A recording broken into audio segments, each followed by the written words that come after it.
বদরুদ্দানাম সৌদ শ্যামাকাব্য চলচ্চিত্রটি নির্মাণ করেছেন এবং নির্মাণের পাশাপাশি এর কাহিনী, সংলাপ, চিত্রনাট্যও তার। সরকারি অনুদানে চলচ্চিত্রটি নির্মিত হয়েছে।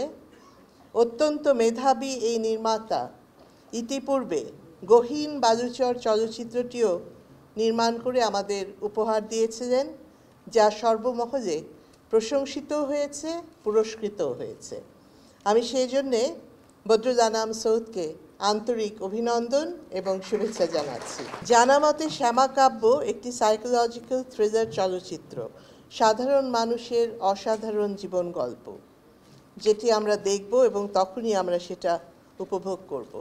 এই চলচ্চিত্রটি নির্মাণ করা, পরিচালনা, প্রযোজনা এবং এখানে শিল্পীরা তারা মঞ্চে আছেন, যারা মূল চরিত্রে অভিনয় করেছেন এবং অন্যান্য সংশ্লিষ্ট সকলকে আমি বিশেষভাবে অভিনন্দন এবং শুভেচ্ছা জানাই।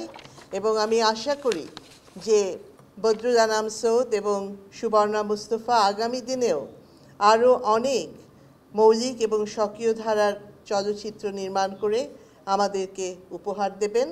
শ্যামাকাব্য চলচ্চিত্রে ইমন সাহার সুর ও সঙ্গীত, অজয় চক্রবর্তীর গাওয়া গানটিও সবার মন কেড়েছে বলে আমি শুনেছি।